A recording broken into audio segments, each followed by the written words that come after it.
Takwa ini Rasul katakan diriwayatkan oleh Bukhari dan Muslim. Akramun nasi askahum adalah manusia yang takut kepada Allah. Apa takut kepada Allah? Kerjakan perintahnya, tinggalkan larangannya.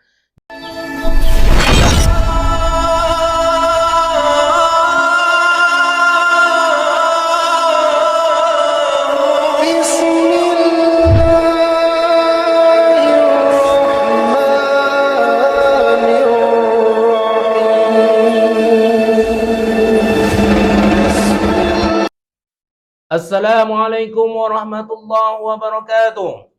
Saudara-saudaraku yang dirahmati Allah Subhanahu wa taala, semangat terus kita di dalam beribadah kita kepada Allah Subhanahu wa taala. Tingkatkan iman dan takwa kita kepada Allah Subhanahu wa taala. Insyaallah Allah akan curahkan rahmat dan ridhonya kepada kita. Bersyukur kita kepada Allah Subhanahu wa taala dengan ucapan alhamdulillahirabbil alamin. Dan berselawat kita kepada junjungan kita, baginda kita Habibullah Nabi besar Muhammad sallallahu alaihi wasallam. Allahumma salli ala sayyidina Muhammad wa ala ali sayyidina Muhammad. Saudara-saudaraku yang dirahmati Allah Subhanahu wa taala, inna akramakum indallahi asqakum. Sesungguhnya yang paling mulia di sisiku, kata Allah, adalah orang yang paling bertakwa. Apa takwa ini Rasul katakan diriwayatkan oleh Bukhari dan Muslim. Akramun nasi askahum adalah manusia yang takut kepada Allah. Apa takut kepada Allah? Kerjakan perintahnya, tinggalkan larangannya. Jangan hanya di mulut saja kita nih takwa, patuh, cinta. Wallazina amanu asyaddu hubbalillah. Tapi kita realisasikan dalam kehidupan kita sehari-hari. Sampai akhir hayat kita betul-betul bertakwa kepada Allah Subhanahu wa taala. Kalau sudah kita bertakwa kepada Allah Subhanahu wa taala, kita siap apa saja perintah Allah. Kita siap apa saja yang dipanggil oleh Allah Subhanahu wa taala. Maka kaji kita hari ini adalah panggilan Allah Subhanahu wa taala. Panggilan Allah Subhanahu wa taala sama kita diumumkan atau saya simpulkan kira-kira ada 3 panggilan Allah Subhanahu wa taala. Bayangkan kalau seandainya orang besar tuh, majikan tuh, bos tuh, bahkan kalau seandainya presiden tuh panggil kita, sibuk kali kita memenuhi panggilan Allah tersebut. Sibuk kita. Kenapa? Karena orang hebat yang memanggil kita, sibuk kita. Kenapa kita penuhi panggilan orang-orang hebat tuh? Karena rasa hormat kita sama orang hebat tuh, rasa patuh kita sama orang hebat tuh. Tak boleh rupanya Ustaz? Boleh, tak ada masalah. Tapi rasa patuh, rasa hormat kita atas panggilan orang-orang hebat nih, ada yang lebih tinggi yang wajib kita patuhi dan hormati, yaitu panggilan dari Allah Subhanahu wa taala. Kalau seandainya ada menteri itu dipanggil presiden 17 kali satu hari, pasti menteri itu katakan, siap Pak Presiden. Apa perintah Pak Presiden? Itu menteri sama presiden. Tapi ada panggilan yang lebih hebat lagi dari presiden tuh. Dan kita tak perlu nak jadi menteri. Kita tak perlu jadi pejabat. Kita akan dapat panggilan tuh. Sedangkan panggilan tuh begitu luar biasa. Panggilan yang menciptakan presiden. Panggilan yang menciptakan raja. Panggilan yang menciptakan kaisar tuh. Panggilan dari yang maha dari segala mahanya. Yaitu Allah Subhanahu wa ta'ala yang menciptakan langit dan bumi ini.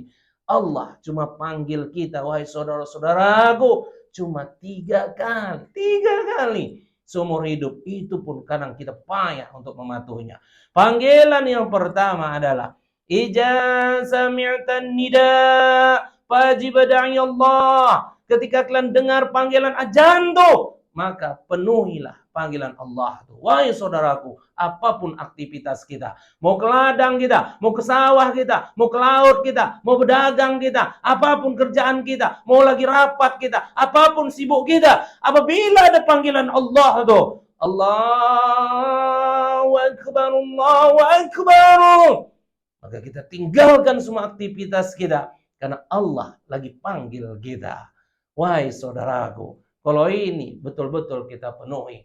Tak ada surau, tak ada langgar, tak ada musala, tak ada masjid yang tak penuh. Kenapa? Saking taatnya kita dengan panggilan Allah Subhanahu wa taala. Panggilan yang kedua, sebagaimana firman Allah Subhanahu wa taala di dalam surah Ali Imran ayat 97. Walillahi 'alan nasi hijjul bait man istata'a ilaihi sabila wa man kafara fa innallaha ghaniyun 'anil 'alamin. Panggilan yang kedua dari Allah adalah panggilan ke tanah suci. Panggilan ke Baitullah. Ini pun ada syaratnya, wahai saudaraku. Apabila sanggup atau mampu. Boleh jadi kita berpikir. Panggilan pertama nih kita cuek. Panggilan kedua nih kita beralasan. Tapi kalau sempat panggilan ketiga nyampai, wahai saudaraku. Kalau panggilan ketiga nih nyampai, wahai saudaraku. Innaka mayyitun wa innahum mayyitun. Kau akan mati dan semua kalian akan mati. Kullu nafsin zaikatul maut. Setiap yang bernyawa itu pasti akan mati, wahai saudaraku. Kalau sudah ruh kita pisah dari jasad kita, kalau sudah mayat kita ini nanti dihantarkan saudara kita ke lubang kubur tuh. Kalau sudah kita masuk ke alam barzah tuh, kalau sudah kita nanti masuk di alam barzah tuh, bakalan ditinggalkan saudara kita satu persatu. Maka kita akan mempertanggungjawabkan apa yang kita buat di dunia nih, wahai saudaraku. Akan kita pertanggungjawabkan, wahai saudaraku. 3 panggilan Allah nih. Yang ketiga itu belum kita rasakan, wahai saudaraku. Karena masih ada ruh. Masih ada ruh di dalam jasad kita. Maka jangan sepele dengan panggilan Allah nih, wahai saudaraku. Dari detik nih, wahai saudara-saudaraku yang dirahmati Allah. Jangan pernah kita hindari panggilan Allah nih. Jangan pernah kita cueki panggilan Allah Subhanahu wa taala nih. Asal dipanggil Allah, itu lebih dari panggilan presiden. Itu lebih dari panggilan raja-raja tuh, kaisar-kaisar tuh, sultan-sultan tuh. Lebih dari semuanya. Belum ada apa-apanya sultan-sultan tuh, belum ada apa raja-raja tuh, belum ada presiden tuh, belum ada apa-apanya. Kita penuhi dengan rasa cinta dan taat kita kepada Allah Subhanahu wa taala. Maka penuhilah panggilan azan tuh.